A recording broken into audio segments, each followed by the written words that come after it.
नमस्कार, झारखंड समाचार में आप सबों का स्वागत है। आइए जानते हैं आज की ताजा मुख्य खबरों को। झारखंड में अचानक हुई बारिश से किसानों को राहत, कई जिलों में येलो अलर्ट जारी। झारखंड में मंगलवार की शाम 5:45 पर अचानक बरसे बादल ने दोबारा गर्म हो रहे मौसम को सुहाना बना दिया। राजधानी रांची समेत आसपास के कई जिलों में झमाझम वर्षा हुई, जिससे गर्मी से राहत तो मिली ही, साथ ही इसका सीधा लाभ किसानों को भी मिला। आप सबको बता दूं कि खेतों में पानी भर गया और जुलाई में किसान अब फसल पूर्व नर्सरी तैयार करने में जुटे हैं। जुलाई के पहले सप्ताह में आप सबको बता दूं कि मौसम में उतार चढ़ाव जारी रहेगा। इसके बाद पूरे राज्य में वर्षापात के अनुपात में सुधार होने की संभावना मौसम विज्ञान केंद्र रांची ने जताई है। रांची के मौसम की बात करें तो 10 जुलाई तक आसमान में बादल छाए रहेंगे और हल्की और मध्यम दर्जे की वर्षा होने की संभावना है। वहीं पूरे राज्य की बात करें तो 7 और 8 जुलाई को दक्षिणी यानी कि पूर्वी और पश्चिमी सिंहभूम, सिमडेगा, सरायकेला खरसावां, जबकि मध्य भाग रांची, रामगढ़, बोकारो, गुमला, हजारीबाग और खूंटी में कहीं कहीं भारी वर्षापात को लेकर येलो अलर्ट जारी किया है। वहीं 5 और 6 जुलाई को राज्य में कहीं कहीं मेघ गर्जन और वज्रपात को लेकर येलो अलर्ट जारी किया गया है। मौसम विज्ञान केंद्र रांची से प्राप्त आंकड़ों के अनुसार 1 से 4 जुलाई तक झारखंड में अब तक कुल 137.7 मिलीमीटर वर्षा रिकॉर्ड की गई, जबकि सामान्य रूप से अब तक वर्षपात 226.3 मिलीमीटर की जरूरत है, यानी कि सामान्य से 88 मिलीमीटर वर्षा अभी भी कम हुई है। राजधानी में अब तक 117 मिलीमीटर वर्षा हुई, जबकि सामान्य रूप से वर्षपात 235 मिलीमीटर होना चाहिए। पिछले 24 घंटे के दौरान राज्य में कुछ स्थानों पर गर्जन के साथ हल्की और मध्यम दर्जे की वर्षा हुई, जबकि कहीं कहीं भारी वर्षा हुई। पूरे राज्य में अब तक मानसून की गतिविधि सामान्य रही है। आप सबको बता दूं कि सबसे अधिक वर्षापात देवघर के घोरमारा में 85.2 मिलीमीटर रिकॉर्ड की गई। वहीं दूसरी ओर सबसे अधिकतम तापमान 36.6 डिग्री सेल्सियस जमशेदपुर का, तो सबसे कम न्यूनतम तापमान 25.2 डिग्री चाईबासा का रिकॉर्ड किया गया है। राजनगर में झारखंड बंद का दिखा पूरा असर, दुकानें रही बंद, 12 घंटे जाम रहा हाता चाईबासा मुख्य मार्ग। ऑयलची की हुल बेसी के आह्वान पर अपनी 4 सूत्रीय मांगों को लेकर आहत झारखंड बंद का राजनगर में व्यापक असर दिखा। राजनगर मुख्य बाजार की सभी दुकानें बंद रही। वहीं बंद समर्थक सुबह 6 बजे से ही हाता चाईबासा मुख्य मार्ग को अवरुद्ध कर दिया। साथ ही शाम करीब 6 बजे जाम हटाया गया। बंद समर्थक सिद्धो कानून चौक पर पारंपरिक हथियार के साथ सड़क पर बैरियर लगाकर बैठ गए, जिसमें महिला और पुरुष शामिल थे। बंद के दौरान बड़े वाहन तो दूर, मोटरसाइकिल और साइकिल सवारों को भी इस पार से उस पार नहीं जाने नहीं दिया जा रहा था, जिससे लोगों को काफी दिक्कतें हुई। कई लोग अपना रास्ता बदलकर किसी तरह अपने गंतव्य पहुंचे। वहीं बड़े मालवाहक वाहन सुबह से ही जाम में फंसे रहे। वहीं हेसल एवं कुजू में दुकानें तो खुली रही, लेकिन सड़क जाम रहने से आम दिनों की तरह चहल पहल नहीं दिखी। सुबह करीब 10-11 बजे के करीब वीडियो डांगुर कोड़ा एवं थाना प्रभारी चंदन कुमार ने बंद समर्थकों से जाम हटाने को कहा, परंतु बंद समर्थक नहीं माने और दिन भर शाम 6 बजे तक सड़क पर डटे रहे।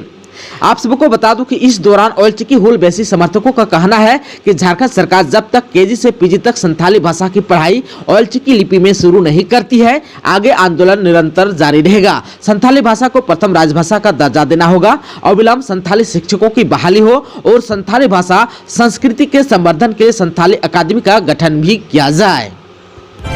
कांवरियों की भक्ति से सराबोर फौजदारी नाथ की नगरी, पहले दिन 41,000 से अधिक भक्तों ने किया जलाभिषेक। राज्य के श्रावणी मेला महोत्सव 2023 के पहले दिन यानी कि 4 जुलाई को दुमका के बासुकीनाथ में बाबा फौजदारीनाथ के जलार्पण के लिए श्रद्धालुओं की भीड़ लगी। सुबह 2:35 पर मंदिर का पट खोल दिया गया। सरकारी पूजा के बाद 3:10 से श्रद्धालुओं ने जलार्पण शुरू किया। मंदिर प्रबंधन के अनुसार सावन के पहले दिन 41,000 से अधिक कांवरियों ने बाबा फौजदारीनाथ का जलार्पण कर सुख एवं समृद्धि की कामना की। मंत्री बनते ही एक्शन में आई बेबी देवी, देवघर कांवरिया पथ पर शराब बिक्री पर लगाए रोक।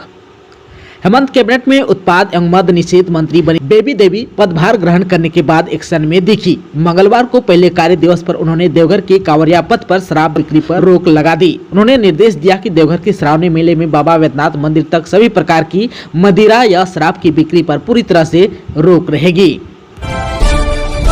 श्रावणी मेला में गाइडलाइंस का उल्लंघन करने वालों पर कार्रवाई। बासुकीनाथ में 2 धर्मशाला सील, 1 पर लगा जुर्माना। श्रावणी मेला के प्रथम दिन बासुकीनाथ में फायर सेफ्टी रूल का अनुपालन नहीं करने पर 2 धर्मशाला को सील कर दिया गया।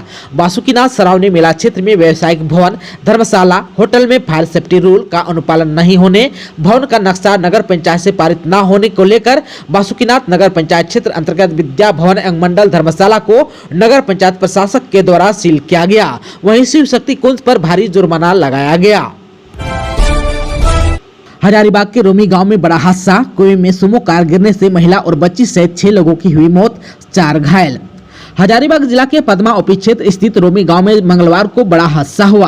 फोरलेन सड़क किनारे सूर्यपुरा पैक्स के पास स्थित एक कुएं में टाटा सुमो के गिरने से उसमें सवार महिला और बच्ची सहित 6 लोगों की मौत हो गई। वहीं सूर्यपुरा पंचायत के मुखिया सहित 4 लोग घायल हो गए। सभी घायलों को बेहतर इलाज के लिए हजारीबाग रेफर कर दिया गया। बताया गया कि बिहार के दरभंगा से सत्संग में भाग लेकर अपने गाँव वापस जा रहे थे। इसी बीच रोमी गाँव के पास हादसा हो गया। कुएं में सुमो कार के गिरने से ड्राइवर सूरज सिंह, दीपू गड़ा के अलावा ओम प्रकाश, परमेश्वर कुशवाहा की पत्नी और 7 साल की बेटी और गुंजन राणा की मौत हो गई। सभी हजारीबाग के मड़ई खुर्द गांव के रहने वाले थे। वहीं घायलों में सूर्यपुरा पंचायत के मुखिया सीताराम मेहता, मुकेश मेहता और उसकी मां सहित 1 अन्य लोग शामिल हैं। मंगलवार की दोपहर करीब 1:30 बजे सूर्यपुरा पंचायत के मुखिया सीताराम मेहता प्रखंड कार्यालय से वापस अपनी बुलेट से घर जा रहे थे। इसी बीच रोमी स्थित सूर्यपुरा पैक्स के पास पीछे से आ रहे टाटा सुमो कार ने उसे टक्कर मार दिया। इस टक्कर से अनियंत्रित कार सड़क किनारे एक कुएं में लोहे की जाली को तोड़ते हुए जा गिरा, जिससे पूरी कार कुएं के पानी में समा गया। काफी मशक्कत के बाद स्थानीय लोगों की मदद से कुएं में डूबे 6 लोगों को बाहर निकाला गया। इस हादसे की जानकारी मिलते ही पुलिस प्रशासन के अधिकारी मौके पर पहुंचे। 1 घंटे बाद जेसीबी की मदद से कुएं में गिरी कार को बाहर निकाला गया। मौके पर Barhi SDM Poonam Kujur, SDPO Nazir Akhtar, CO Mohammad Mujahid Ansari, Barhi inspector Jaglal Munda, Congress committee के जिलाध्यक्ष शैलेंद्र यादव, भाजपा नेता सुनील साव सहित काफी संख्या में लोग उपस्थित थे।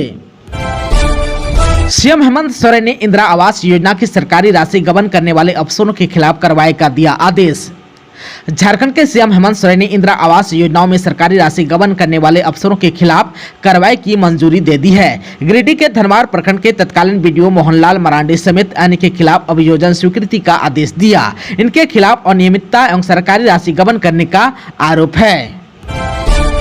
सीएम हेमंत सोरेन आज देंगे झारखंड को 206 नई एम्बुलेंस, कई सुविधाओं से होगी लैस, ये ऐप भी होंगे लॉन्च।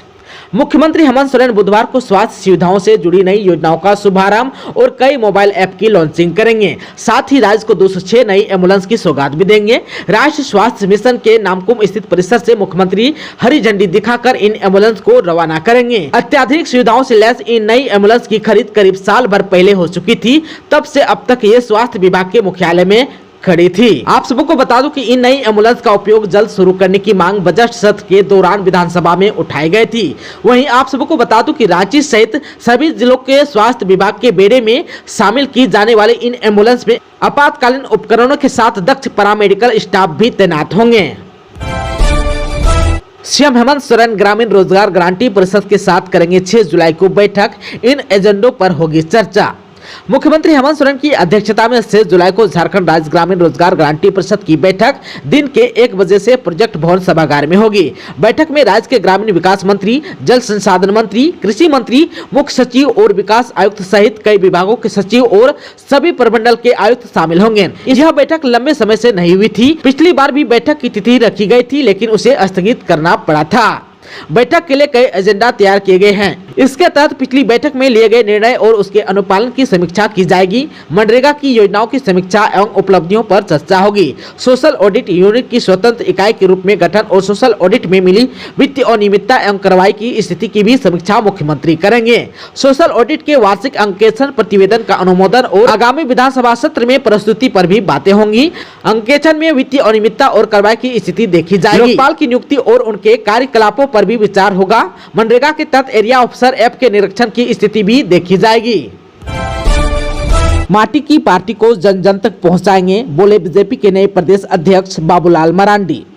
झारखंड बीजेपी के नए प्रदेश अध्यक्ष बने पूर्व सीएम बाबूलाल मरांडी मंगलवार की देर शाम रांची स्थित प्रदेश कार्यालय पहुंचे। नए प्रदेश अध्यक्ष के यहां पहुंचते ही पार्टी के नेता और कार्यकर्ताओं ने गर्मजोशी से उनका स्वागत किया।